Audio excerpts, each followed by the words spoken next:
A simple court hearing, at least that's what everyone thought, until a black woman in handcuffs walked in, and the judge decided to humiliate her. What he didn't know?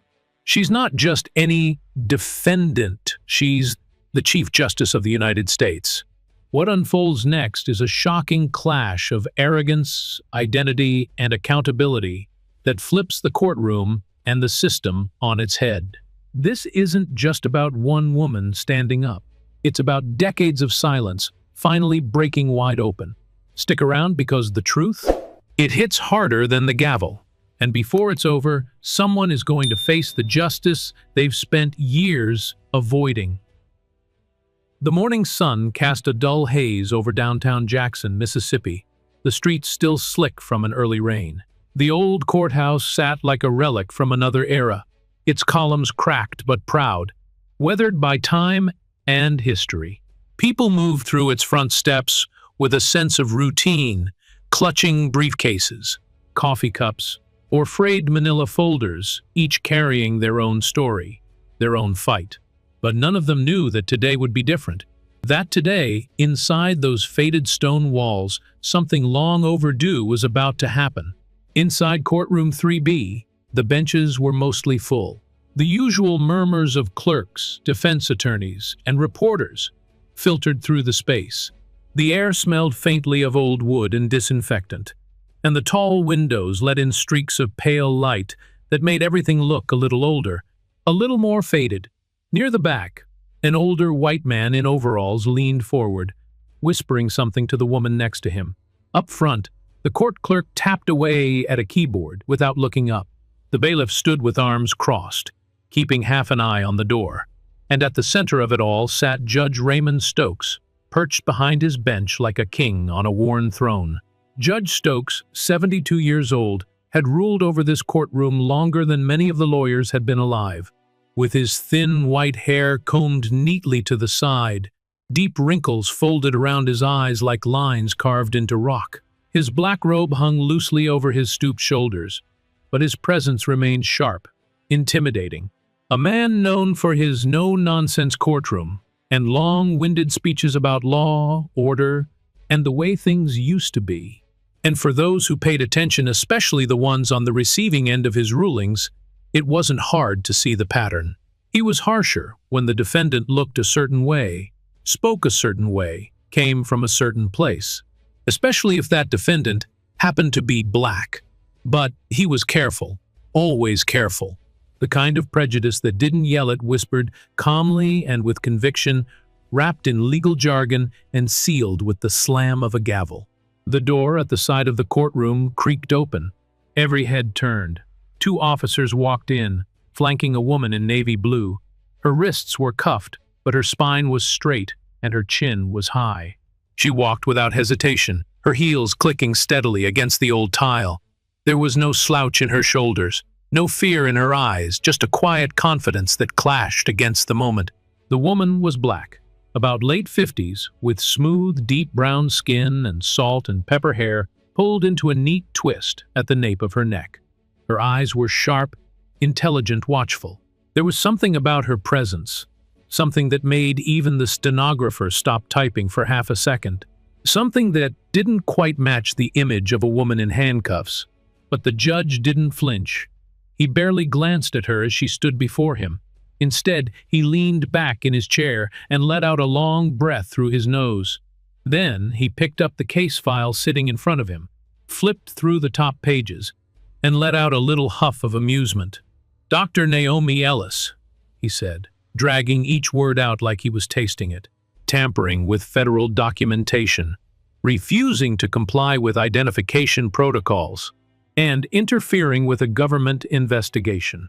He looked up, his pale eyes finally landing on hers. There was something smug there, a spark of satisfaction, as if he'd already decided who she was before she'd said a word. "Quite a resume," he added sarcastically. Dr. Ellis didn't respond. She simply kept her gaze steady, unmoved by the tone. One of the officers beside her shifted uncomfortably. The other glanced at the judge, then back at her, like maybe he was beginning to realize something wasn't quite right. The prosecutor stood up. Young, maybe 30, with slicked-back blonde hair and a suit that looked like it had been tailored for a larger man. He launched into a quick, practiced summary of the charges. Your Honor, we believe the defendant deliberately obstructed a Department of Transportation compliance officer while attempting to access restricted data regarding highway contracts. Stokes raised an eyebrow. Is that so? Yes, sir, the prosecutor said, puffing out his chest a little. We have witnesses stating she refused to present proper identification and accessed information flagged as classified. Sounds serious, the judge muttered, more to himself than anyone else. Across the room, the defense table sat silent. Rosa Jimenez, Naomi's attorney, looked like she wanted to leap out of her chair, but she didn't, not yet. She had argued too many cases in this courtroom to know how dangerous that could be. So she waited, letting the judge speak first. Let me guess, Stokes said, leaning forward now, fingers steepled. You're going to tell me this is all a misunderstanding, that she's some high-level employee who was wrongly accused, that she just happened to forget her badge that day, and the system is to blame. Rosa opened her mouth, but Naomi raised a hand to stop her. No, Your Honor, Naomi said calmly. I'm going to let you finish. The courtroom was silent. Even the whispers in the back had died down. Judge Stokes tilted his head slightly, studying her. You people never do know when to keep your heads down, he said, just low enough for everyone to hear. Always thinking you're special, that the rules don't apply. Still, Naomi didn't flinch. She stood tall, shoulders square, and in that moment, quiet, controlled, electric, it was clear that this was not going to be a normal day in Judge Stokes' courtroom. Judge Raymond Stokes had spent over 4 decades on the bench, and in all that time, he'd never once questioned his authority. Not really. He liked to think of himself as fair, just old school, rooted in values. That's what he told himself, and others were too polite or too afraid to argue otherwise. In private circles, they called him a man of principle. To those who stood in front of him wearing public defender suits and hope in their eyes, he was something else entirely.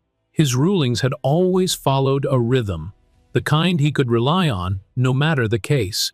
Young black man, drug possession, 10 years, no parole.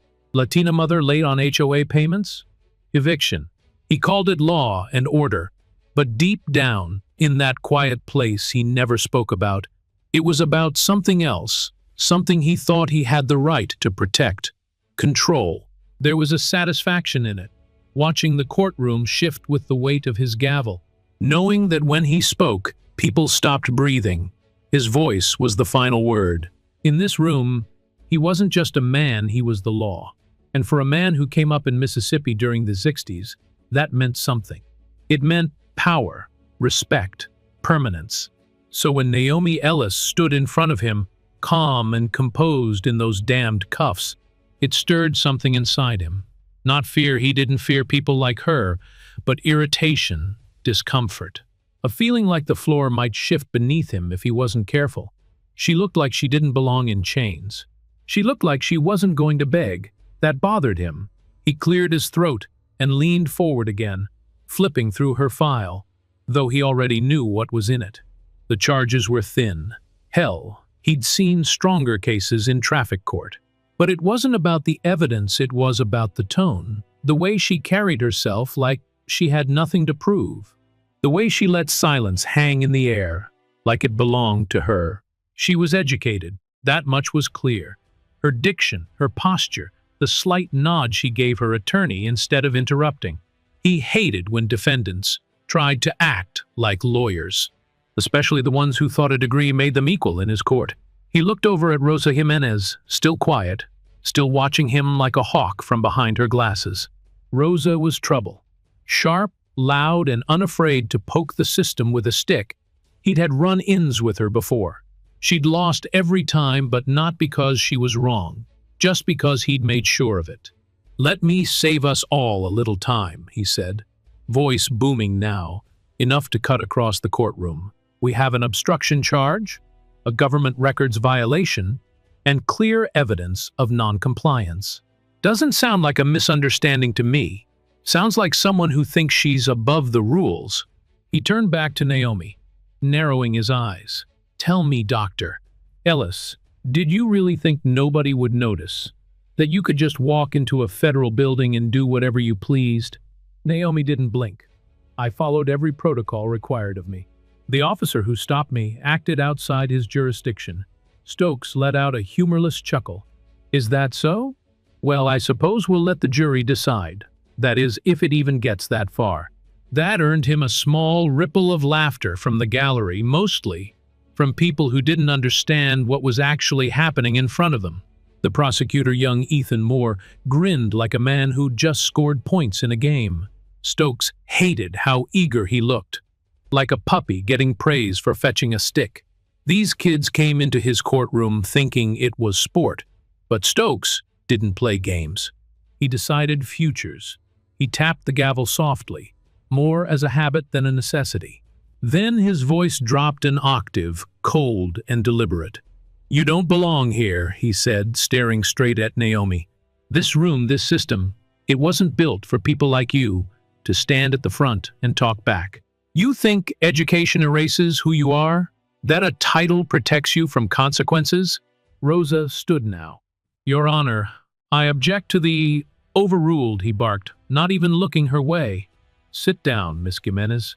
This isn't a theater, and I'll not have you grandstanding in front of my court. Naomi turned slightly toward Rosa and gave a quiet nod, a signal.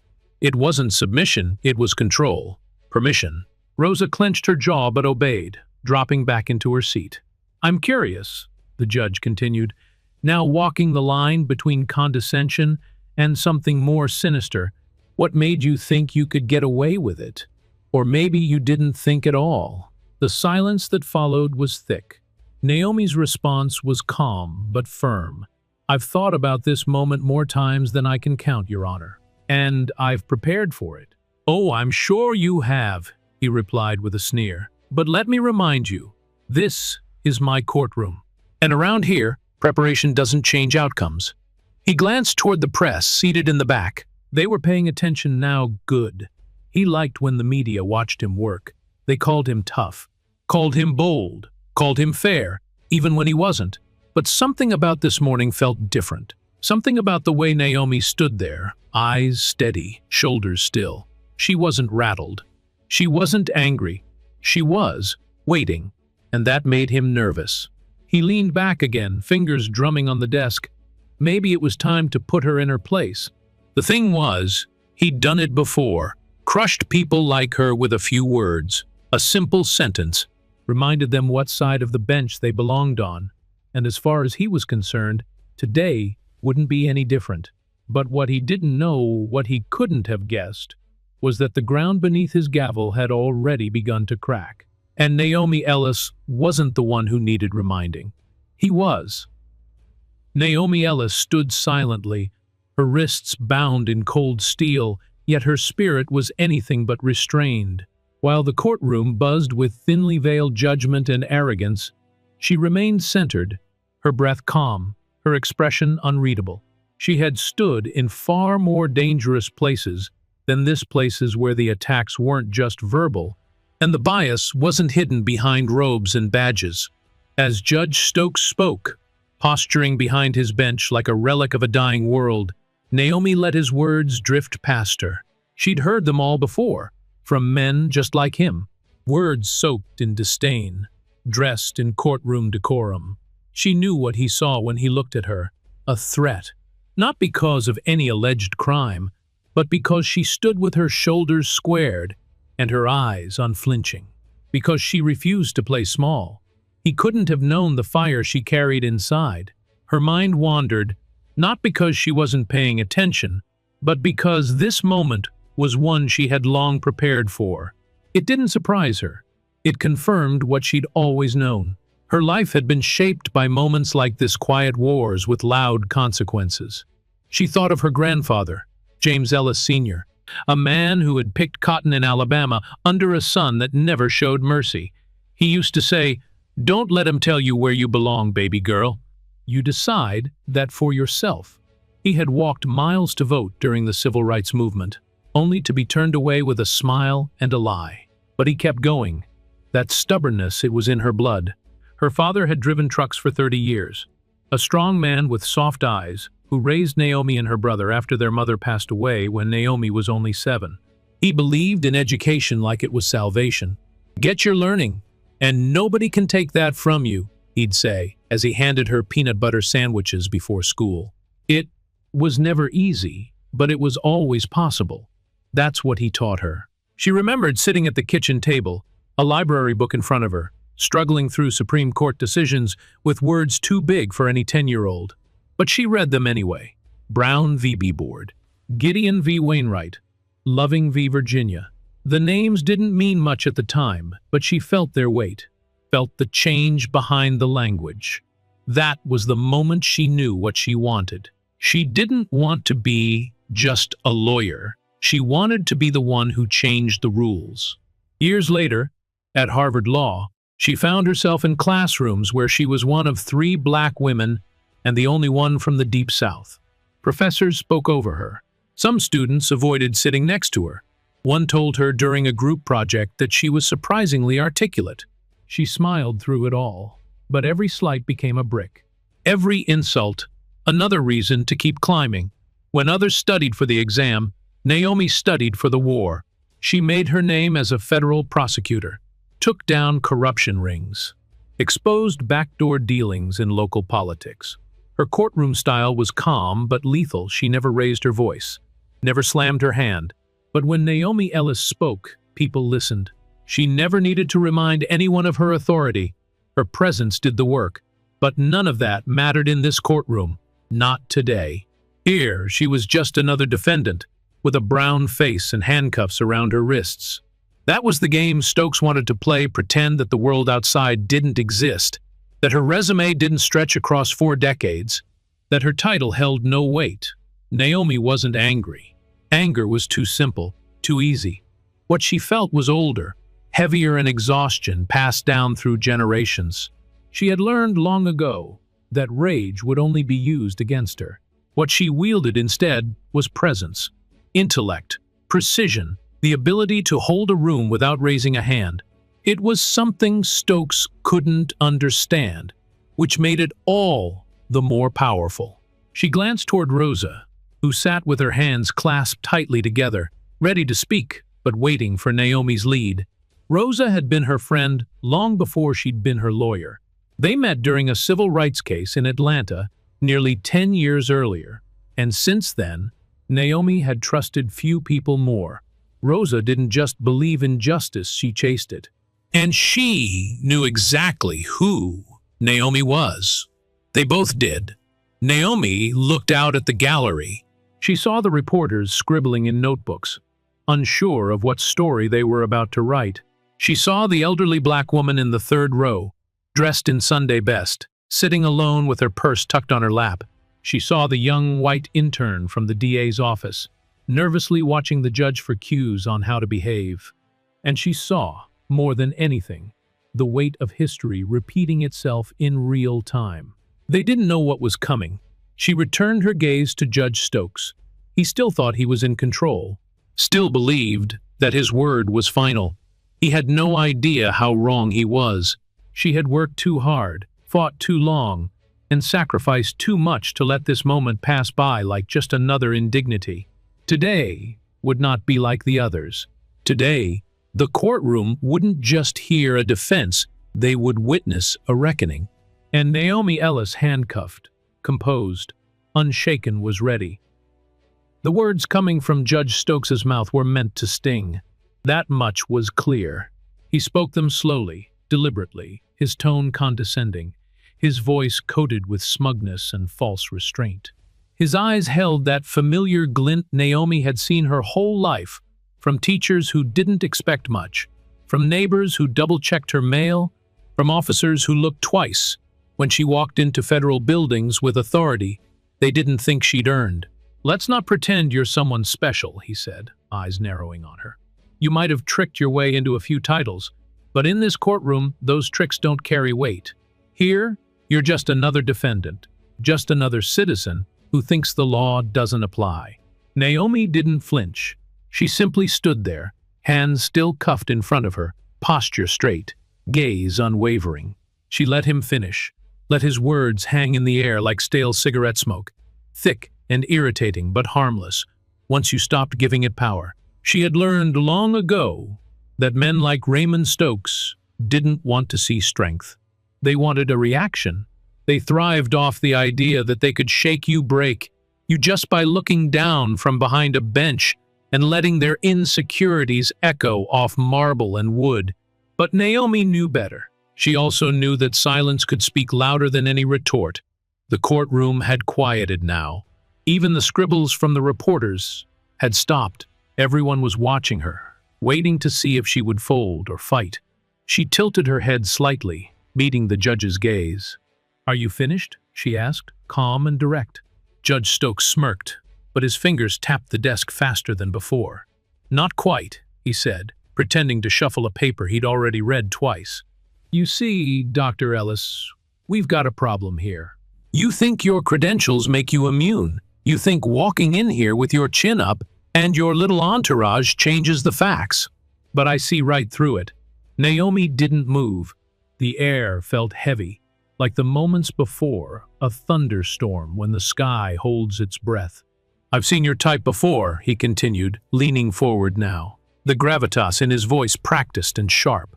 "The ones who climb a few ladders and suddenly think they're kings and queens. You're no different. Not here." A few people in the gallery shifted in their seats. Even the bailiff, who had stood at attention without expression, blinked. Rosa clenched her jaw, clearly holding back a storm of words. Naomi took a slow breath. Her hands were still cuffed, but she felt no restraint. This wasn't fear she was feeling, it was calculation, timing. She knew this judge wasn't just trying to convict her of a crime, he was trying to strip her of her identity, to drag her down from a place he didn't think she deserved to be. And now, it was time. With steady movements, she turned slightly, facing the judge more squarely. Her voice, when it came, was neither loud nor angry, but there was iron beneath it. Strength in every syllable. "Before you make a decision you can't take back," she said, her voice smooth like a quiet storm, "I'd advise you to take a closer look at who you're talking to." The judge scoffed, laughing under his breath. "Oh, I know exactly who I'm talking to. A woman playing a part she was never meant to play." Naomi's eyes didn't waver. "You think you know, but you don't." She turned to Rosa, gave her the smallest nod, and Rosa reached into the file box beside her, pulling out a slim black leather case. Without a word, she handed it to Naomi, who stepped forward, the click of her heels measured and echoing through the silent courtroom. Naomi placed the case gently on the judge's bench, directly in front of him. She didn't say anything else. She didn't have to. Stokes stared at it like it was something foreign, something out of place. "What is this supposed to be?" he asked, irritated. Naomi didn't answer. His hand hesitated for a moment before flipping open the badge holder. His eyes scanned the gold emblem, the seal, the inscription, and then he froze. The words were simple, but their weight was immeasurable. Chief Justice of the United States. His breath caught. A visible flicker passed over his face. His mouth opened slightly, but no words came. For a man who always had something to say, the silence was deafening. The room changed in an instant. You could feel it, the collective realization rippling across the courtroom like a wave breaking against a concrete wall. Whispers started in the back. The reporters scrambled for their pens. The clerk stared, mouth agape. Even the young prosecutor, still holding his notes, suddenly looked like a boy caught cheating on a test. Stokes looked up at her, eyes wide now, jaw slack. "You," he started, his voice cracking. This is a joke, right?" Naomi simply stood there, calm and still, watching him unravel. "No," she said softly. "This is justice catching up." He shook his head, blinking rapidly. You can't be serious. The Chief Justice doesn't just walk into a courtroom like this.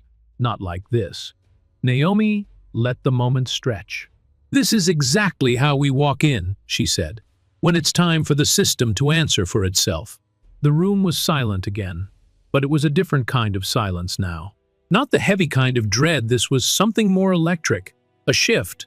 A moment people would talk about for years. A reckoning, unfolding in real time. Judge Stokes didn't move. He looked at the badge, then at her, then back again. For the first time in his long, carefully controlled career, he didn't know what to say. And Naomi, calm, centered, unstoppable, hadn't even raised her voice. She didn't need to. For a moment, everything stood still. The courtroom, just seconds ago buzzing with whispered gossip and thinly veiled arrogance, had gone utterly, breathlessly silent. You could hear the hum of the fluorescent lights above, the distant whir of a hallway fan, the faintest rustle of a page being turned in slow disbelief. The badge sat on the judge's bench like a grenade that hadn't gone off yet, but everyone knew it would. Naomi Ellis didn't say a word. She didn't have to. The badge had done the talking. Judge Raymond Stokes stared down at it, blinking as if willing the letters to rearrange themselves into something less damning. He squinted, his brows drawing tight, his mouth slightly parted. But the words remained clear, engraved in gold above the seal. Chief Justice of the United States Supreme Court, not associate. Not a visiting circuit judge.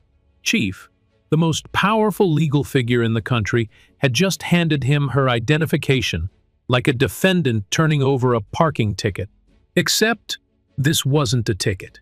This was a declaration of authority, one that instantly made the last 20 minutes of courtroom posturing not just arrogant, but professionally suicidal. It was Rosa who broke the silence first. She didn't say anything either. She just sat back in her chair, crossed one leg over the other, and folded her hands calmly in her lap.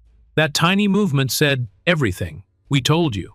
The young prosecutor, Ethan Moore, looked like he'd swallowed a thumbtack.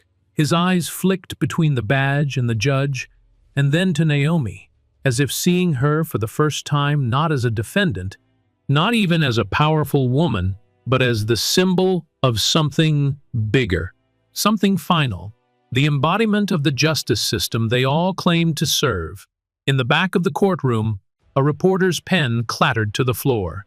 The court clerk looked frozen in time, fingers hovering above the keyboard, unsure whether to keep typing or simply run. Even the bailiff, a bulky man who had known Judge Stokes for 15 years, shifted uneasily, glancing toward the badge as if he too realized the courtroom had just become a very dangerous place to be on the wrong side of. Stokes finally spoke, though it came out more like a wheeze than a sentence. This is some kind of political stunt," he muttered, his fingers trembling as they moved the badge slightly across the bench. "I don't care who you are outside this room, inside this courtroom. I'm the authority." Naomi looked up at him, expression still composed, calm, almost sympathetic. "And that," she said gently, "is exactly why this moment had to happen." Stokes recoiled slightly, his eyes narrowing. "You think this proves something? That you can just walk in here, flash a badge, and what scare me into silence?" Naomi stepped forward once, the cuffs around her wrists glinting under the courtroom lights. "No," she said. "I don't need to scare you, Judge Stokes. The truth will do that all on its own." The courtroom was still silent, but the energy had changed. The silence was no longer under his control. It was hers. She wasn't the one on trial anymore. He was. Stokes straightened in his chair, but the movement lacked its usual command. He looked older suddenly, smaller. His voice, when it came again, was sharp but unsteady. "You're abusing your position. This is entrapment." Rosa let out a quiet breath that might have been a laugh. Naomi didn't even acknowledge the accusation. Instead, she turned to the gallery, letting her gaze sweep across the stunned faces, the law students, the reporters, the casual observers who'd wandered in thinking they'd catch a routine hearing. "You came here expecting to see a defendant," she said, "and in some ways you did. But you also saw something else, a reminder that justice isn't about who gets to sit behind the bench. It's about who's willing to hold that bench accountable." Her voice was measured, deliberate, but it struck harder than a gavel ever could. Judge Stokes's fingers drummed nervously on the armrest. He opened his mouth to speak again, but nothing came out. His throat worked, his jaw clenched, but the words got caught somewhere between pride and panic. He looked to Ethan for backup, but the young man was now looking down, avoiding eye contact completely. "Let me be clear," Naomi said, now fully turned back toward the judge. "You're not in trouble because I'm the Chief Justice.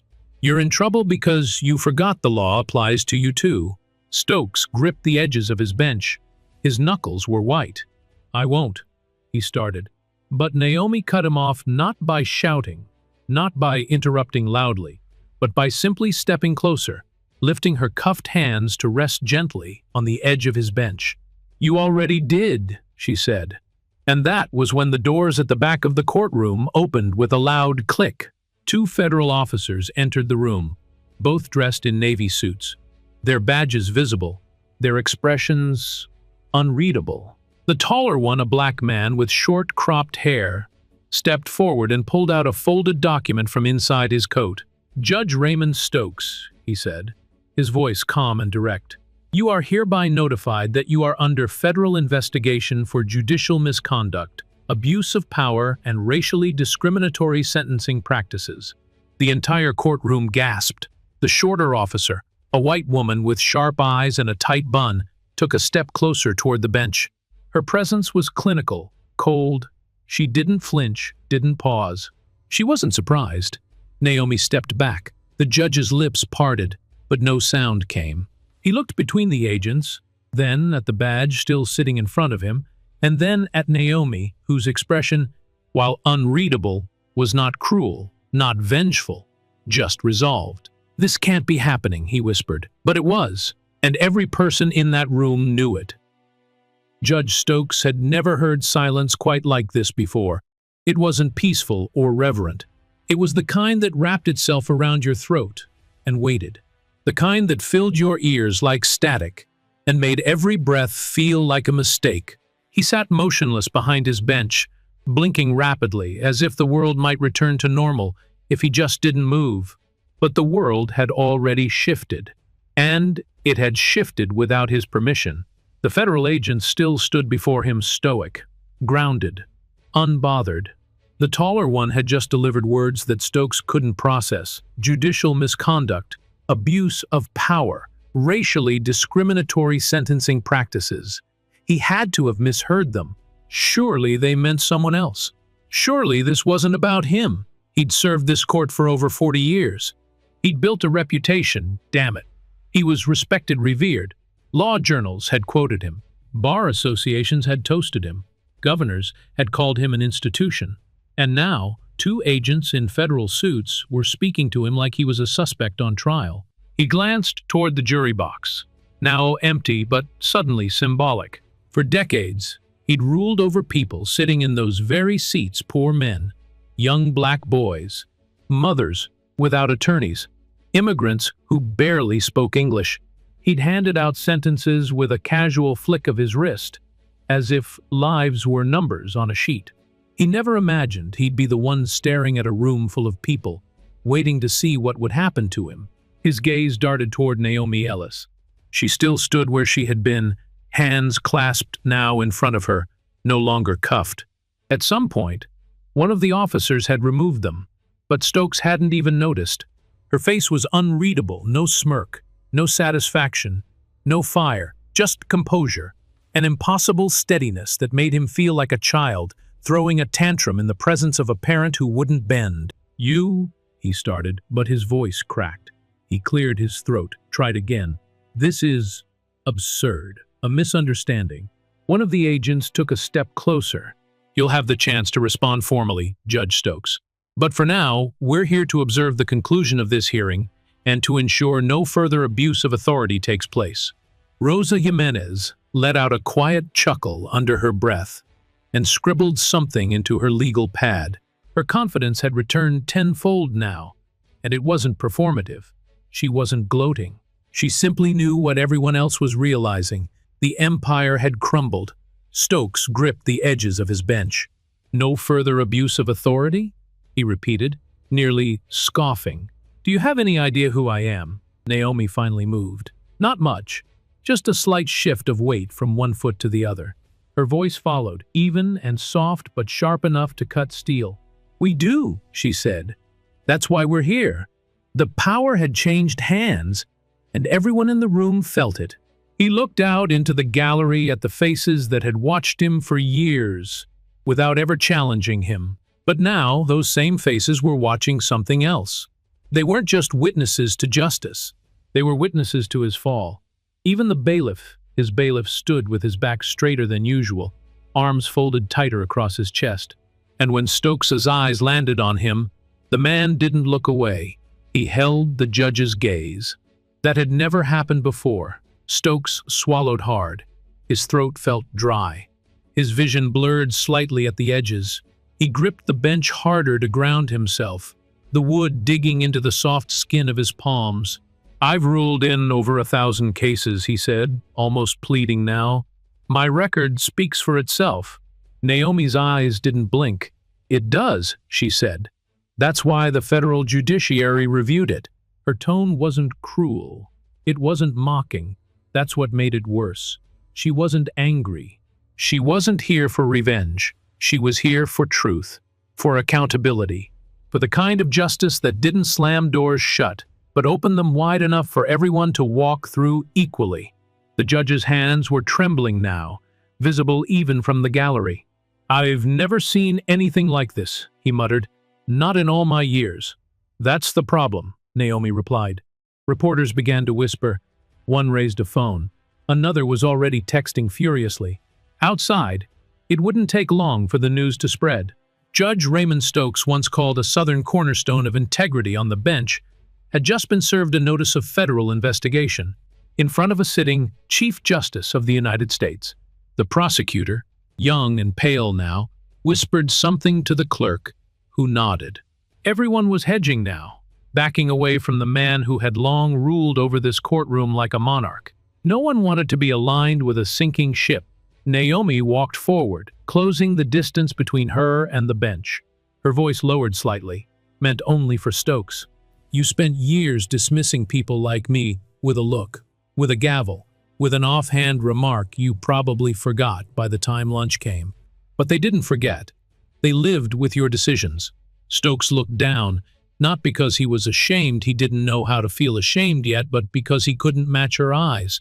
And now, she continued, the system you used to protect yourself is going to judge you by the same standard you used on everyone else. Stokes stood, slowly. The entire courtroom straightened instinctively, as if pulled by invisible strings. But he didn't look powerful anymore. He looked like a statue, starting to crack hairline fractures running through his composure. His mouth opened again, but Naomi cut in before he could speak. You're free to speak, of course, she said. That's your right. Just remember, everything you say now is under federal review. He hesitated, then sank back into his seat. The taller agent turned to the clerk. Proceed with dismissal. Rosa stood, flipping a page in her folder. Your Honor, excuse me. Your current role at this time. The defense moves for immediate dismissal of all charges, and a formal apology entered into the court record. Naomi turned back to her seat, finally sitting for the first time since the hearing began. The agents remained standing, their presence still formidable, still final. The court clerk looked at Stokes, waiting for a decision. But the decision was already made. With shaking hands, Judge Raymond Stokes lifted his gavel. He looked down at it, the symbol that had once given him so much power. It used to feel like justice. Now it felt like a lie. He brought it down. A soft thud echoed through the room. Case dismissed, he mumbled. But the words didn't sound like his anymore. They sounded like they belonged to someone else now. And they did. The sound of the gavel hadn't even finished echoing when the courtroom doors swung open once again, this time with more force, more finality. The people in the gallery turned, startled, their heads whipping around toward the entrance. The silence, already taut as a wire, stretched even tighter. A second pair of federal officers entered, this time in full uniform, Their polished shoes clicked against the tile, their movements smooth and certain. The lead officer was a black woman in her mid-40s, with a crisp, dark blue blazer and a federal badge clipped to her belt. Her presence was immediate, like a storm rolling in from the horizon, calm but unrelenting. She walked down the aisle with purpose, flanked by her partner, a tall man with graying temples and the kind of stillness that came from years of commanding respect. The moment they reached the front of the courtroom, the woman stepped forward and unfolded a document. She didn't address the clerk. She didn't address the gallery. She looked directly at Judge Raymond Stokes. "Judge Stokes," she said, her voice measured and loud enough for the room to hear. "On behalf of the Federal Judicial Oversight Committee, you are hereby placed under active investigation for misconduct, abuse of judicial discretion, obstruction of due process, and systemic racial bias in sentencing." The room gasped again. A wave of murmurs passed through the seats. Phones were lifted. Reporters started recording. Even the court stenographer, who'd resumed typing after the last moment of shock, froze mid-sentence. No one in that courtroom had ever seen anything like this. Stokes looked stunned. He blinked at the officer, as if she were speaking a language he didn't understand. His hands twitched against the wood of the bench. The badge that Naomi had placed before him still sat there, untouched, gleaming with authority he could no longer deny. This is outrageous," he sputtered. "You have no jurisdiction here. I'm a sitting judge." "Not anymore," the woman replied flatly. Her partner stepped forward and laid a second document on the bench, an official order signed by the Chief Inspector of the Federal Judiciary, authorizing immediate administrative leave, pending the investigation's outcome. "You are to vacate the bench effective immediately," the officer continued. "You will be escorted from this courthouse today. All cases under your jurisdiction are now frozen pending review." Stokes stood abruptly, the chair behind him screeching across the floor. His face was red now, his voice louder, more desperate. "You don't understand who I am. I've given my life to this court, my entire career." Naomi stood as well, slowly, with no urgency, no drama, her eyes locked on him. She didn't speak yet. She didn't have to. The officer calmly cut in. "And now you'll answer for how that career was built. It wasn't a threat. It was a sentence." Stokes looked around, searching for anyone who might speak up on his behalf. The court clerk avoided his gaze. The prosecutor looked like he wanted to disappear into his suit. The bailiff, who had once leapt at his every command, now stood rigid, arms folded, silent. He turned to Naomi. His voice cracked. "You did this." Naomi took one slow step toward the bench, not to gloat, not to threaten, but to speak her truth. For the last time. "I didn't have to," she said calmly. "You did this to yourself. I just made sure the world saw it." Stokes's jaw clenched. "This is a political assassination. You want my name destroyed. You want everything I've built turned to dust." Naomi's expression softened, not with pity but with clarity. "You built it on the backs of people who never had a voice. You punished them for being poor, for being different, for daring to challenge you. You didn't build justice. You built control." The words hung heavy in the air. For a long moment, there was nothing but breathing and tension.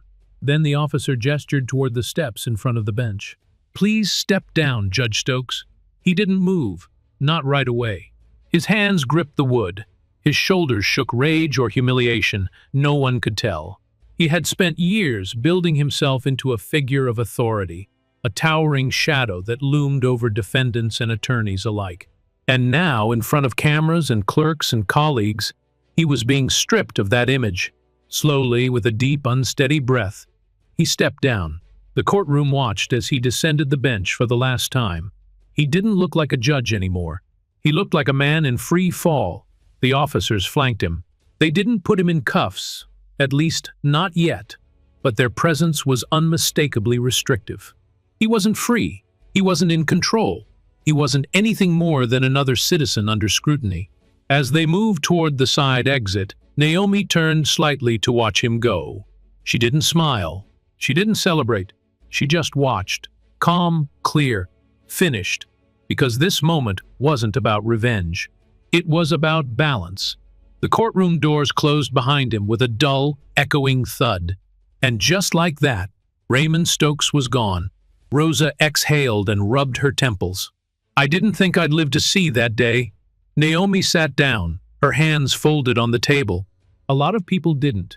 The reporters had already begun pushing out of their seats, rushing to file what would be the biggest legal story in the region in decades. But Naomi didn't flinch. She wasn't here for headlines. She had come for the reckoning. One of the law clerks, young, wide-eyed, approached slowly. Chief Justice Ellis. What happens now? Naomi turned to her, her voice gentle but unshakable. Now, she said, we begin the process of repair. The courtroom, though still full, felt like a different space. The air was lighter. The fear that used to sit like smoke in the corners had lifted. It wasn't just that a man had been removed from power. It was that power had finally been reminded of its limits. The car ride home was the quietest of Judge Stokes's life. The black sedan crawled through the side streets of Jackson, escorted discreetly by a second federal vehicle that kept a respectful but watchful distance. No sirens, no cuffs, no flashing lights.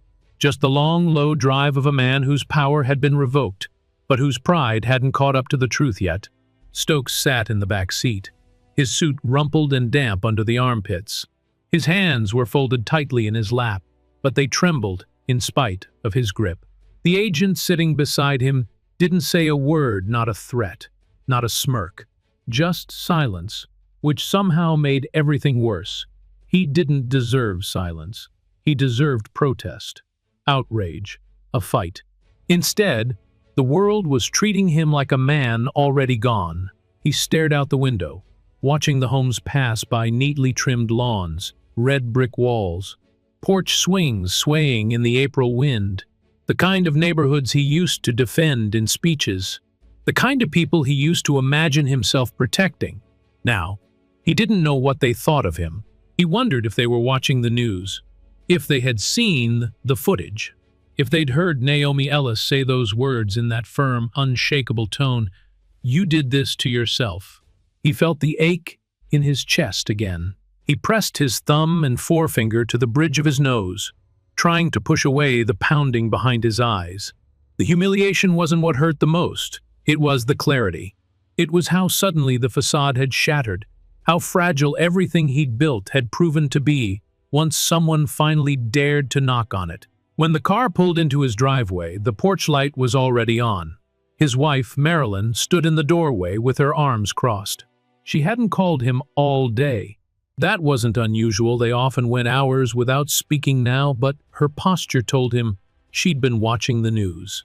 Her face didn't show sympathy. It showed fury. He stepped out of the car, and the agent offered a curt nod before returning to the vehicle and pulling away. Raymond walked slowly toward the door, but Marilyn didn't move. "What happened?" she asked flatly. He didn't answer. "What the hell happened in that courtroom, Raymond?" "I was ambushed," he muttered. "It was a political circus." "Don't lie to me," she snapped. "I saw the footage. You tried to have the Chief Justice of the United States arrested. On camera. He opened his mouth, but nothing came. He was tired, too tired to fight with her." Marilyn stepped aside, letting him enter. The house was dim and quiet.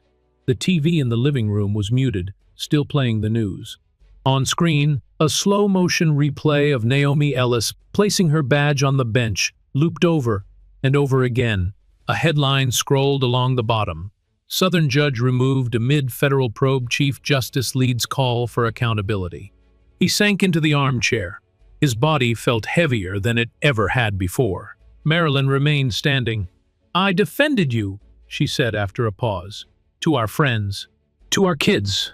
When the whispers started about your rulings, when the community began raising questions, I told them they didn't know the whole story. They didn't," he said hoarsely. "But I didn't either, did I?" He looked up at her. She wasn't crying. She wasn't breaking down. Her disappointment came like a steady rain, cold, soaking, impossible to escape.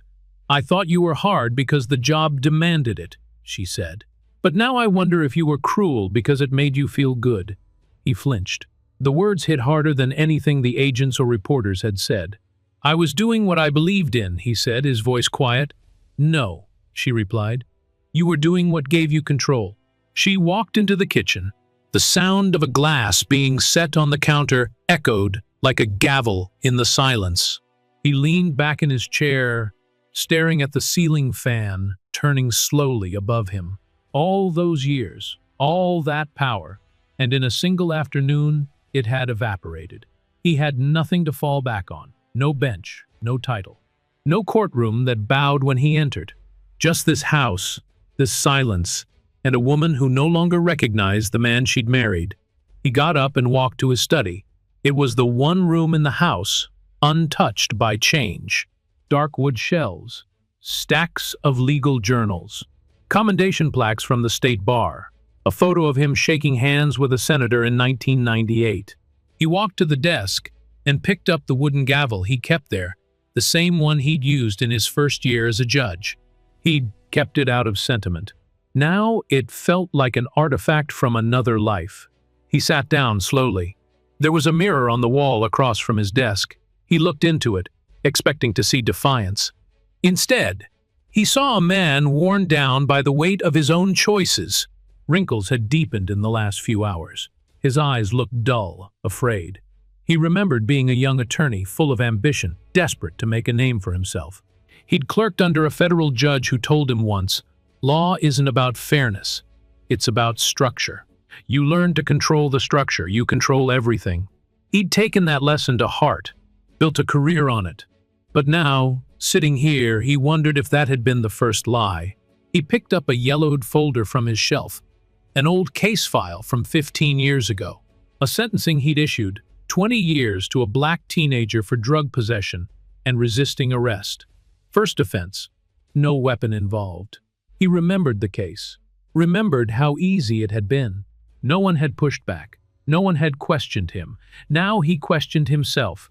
He opened drawer after drawer, more files, more decisions. Dozens, hundreds of them, all his legacy. But instead of feeling pride, he felt a growing sickness in his gut. Was this justice? Or just obedience wrapped in courtroom language? From the hallway, he heard the front door close. Marilyn had left, and for the first time in decades, Raymond Stokes felt utterly, undeniably alone. The hours passed, but Judge Raymond Stokes didn't move from his study. Outside, the world kept turning.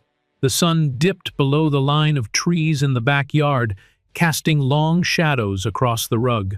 His once pristine desk, always free of clutter, was now buried under a mountain of old files. Folders, yellowed court notes, sentencing documents he hadn't looked at in years. He had pulled them out like a man searching for proof of his own innocence, but every sheet of paper felt heavier than the last. Each one reminded him of a name he had forgotten. Each one was a person he'd reduced to a file number, a courtroom moment, a gavel strike. It was as though the past had come knocking, and now it had forced its way in, flooding his walls, whispering in his ears, asking questions he never expected to answer. He rubbed his eyes, but the tiredness didn't lift. The voices from earlier that day echoed in his mind.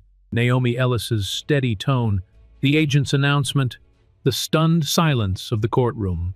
The words still burned. You didn't build justice, you built control.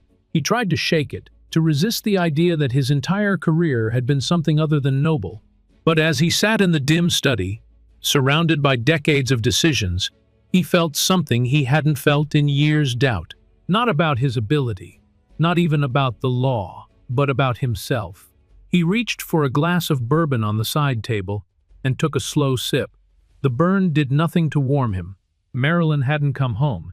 He'd checked the bedroom earlier. Empty. Her closet door was open, and half her clothes were missing. Her overnight bag was gone. She hadn't left a note. She didn't need to. Her silence spoke volumes. He had known things between them were strained, years of distance, long nights spent alone on either end of the house, but he never imagined it would end this way.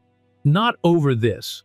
Not with his face on the evening news and his name being dragged across every local station's lower third banner like a scandal out of some political thriller.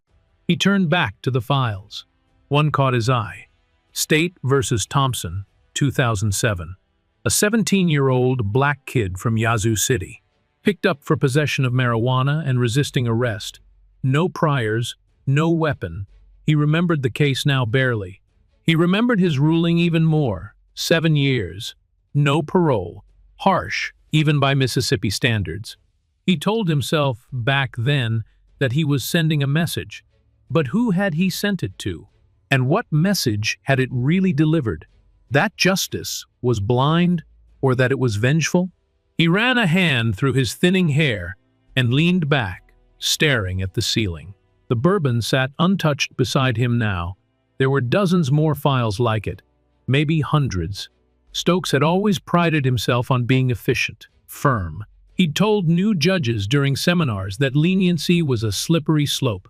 That order had to be maintained. That criminals had to fear the bench. Now, in this silence, he realized he hadn't been protecting the law. He'd been protecting himself.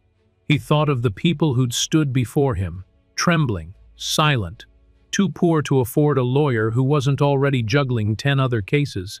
He thought of the mothers who had wept as he handed down sentences, of the fathers who left courtrooms staring at floors, knowing they couldn't save their sons.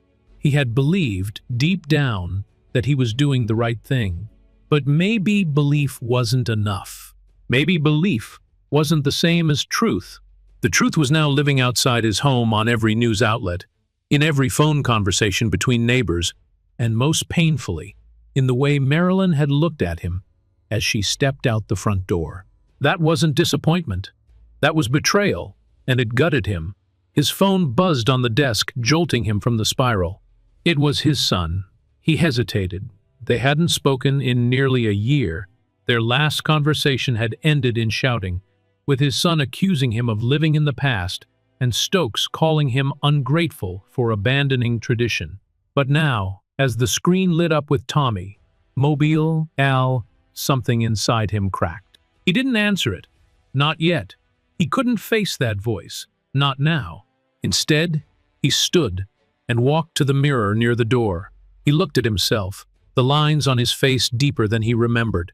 The authority that once lived in his eyes was gone, replaced with a cloudy kind of recognition. He didn't see a judge anymore. He saw a man who had confused silence for respect, fear for justice. He saw someone who had mistaken a title for purpose. And worst of all, he saw a man who had needed Naomi Ellis, his supposed adversary, to finally show him what accountability looked like. He turned away. On the shelf beside him sat a plaque from the Mississippi Bar Association, awarded to him in 2010 for excellence in upholding judicial standards. It used to make him proud. Now it made him nauseous. He picked it up, turned it in his hands, and then gently, without ceremony, he placed it face down on the table. The knock on the door startled him. Not loud, not urgent, but enough to make his heart jolt. He crossed the room and opened it slowly. Rosa Jimenez stood on the porch. She looked tired, her coat still damp from the evening drizzle, her hair pulled back loosely. She didn't say anything for a moment. Neither did he. "I didn't come to gloat," she said finally. Naomi didn't want that either. Stokes nodded, unsure of what to say. "I came," she continued, "because there are people out there still paying the price for decisions you made. You can't undo the past. But you're not dead, Raymond. You still have time to tell the truth. You still have time to help fix what you helped break." He looked at her, this woman who had once been just another loud defense attorney in his courtroom, and saw the courage he wished he'd had when it still mattered. "I don't know if I can," he whispered. "You can," Rosa said. "But first, you have to stop pretending you were ever the victim in this story." She turned and walked back down the steps. And for once, Raymond Stokes didn't argue. He just closed the door and stood there, alone, thinking. The room was quiet before the cameras rolled. Naomi Ellis stood behind the podium in a navy blue blazer, the American flag on one side of her and the seal of the Supreme Court behind her. The briefing room at the federal courthouse in Washington, D.C., was filled with reporters, all waiting, pens poised, recorders live. Every major network was present. The story had spread far beyond Mississippi. It had swept the country. The Chief Justice, who had walked into a small southern courtroom in handcuffs and walked out in power, had become a symbol overnight. But Naomi hadn't asked for symbolism. She didn't care for fame. What she cared about was truth, and truth needed more than a moment. It needed a reckoning. She glanced once at her prepared notes, then set them aside. She didn't need a script for this. "I was born in Montgomery, Alabama," she began, her voice calm but firm, "in a time when my grandmother still had to use a different entrance at the movie theater, and my father was told he could drive trucks but never own the company." A few reporters looked up from their pads, surprised by the simplicity of her opening. "I've walked through schools where the walls cracked from neglect. I've stood in courtrooms where people who looked like me were treated like statistics.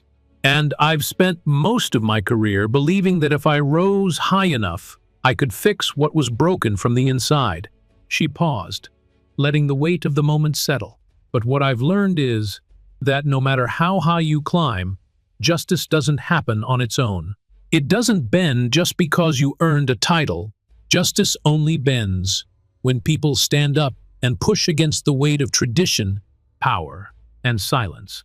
The cameras clicked quietly in the back of the room. What happened in Jackson wasn't just about a rogue judge. It was about a system that allowed him to rule for decades without accountability. A system that was designed to protect itself more than the people it claimed to serve. Naomi's tone didn't rise. She didn't shout. She didn't need to. Her presence filled the space, her words landing like steady drops of water on stone, relentless, clear, and undeniable. "I didn't go to that courtroom for drama. I didn't go there for headlines. I went because a woman's rights were being trampled, and I could no longer sit behind a desk in D.C., pretending that justice was reaching everywhere it needed to go." She took a breath, her expression softening just slightly.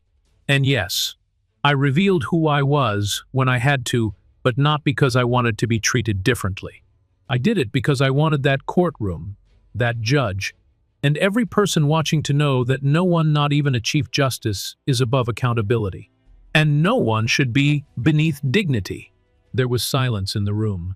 Not one cough, not one shuffle, just a quiet reverence, the kind that only shows up when people sense history unfolding.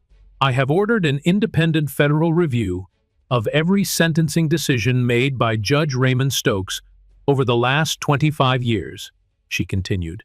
"That includes appeals that were denied, probation rulings, and juvenile cases. Every name, every file, every single one." There were audible gasps. Reporters began furiously scribbling notes. Naomi didn't flinch. "If we want to restore faith in the system, we have to be willing to look backward and forward at the same time. We have to be brave enough to say, we got it wrong.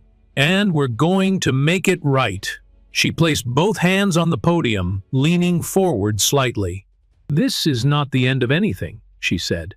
"It's the beginning of a long process, one where we stop confusing tradition with truth and finally put people before power."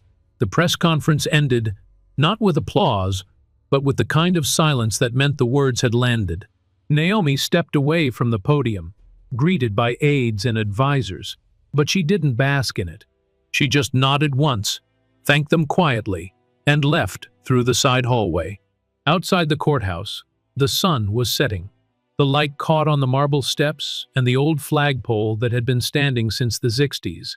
Naomi took a moment alone on the landing, looking out at the small crowd gathered behind the security barriers. Young people, old veterans, parents with children. Some waved, some cried, some simply stood still, watching her as if they were seeing the law embodied in something finally real. In Jackson, meanwhile, something else was happening. Back in that old courtroom where it all started, maintenance workers were unbolting the framed portrait of Judge Stokes that had hung near the entrance for decades. It came down quietly, without ceremony. No one applauded. No one protested. It was simply time. In its place, a new space was left bare, not for a new portrait, but for a mirror. The court's new administrator, a black woman from Biloxi, had chosen it intentionally. So the people walking in, she told the local news, remember that justice doesn't belong to any one man. It belongs to all of us. Back in Washington, Naomi climbed into the black government vehicle waiting for her. As it pulled away, she glanced out the window, not thinking about headlines or speeches, but about her father, how he used to say, "Baby girl, don't ever let the world tell you who you are." She hadn't. And now, the world was listening. For once, the robe didn't matter more than the voice inside it.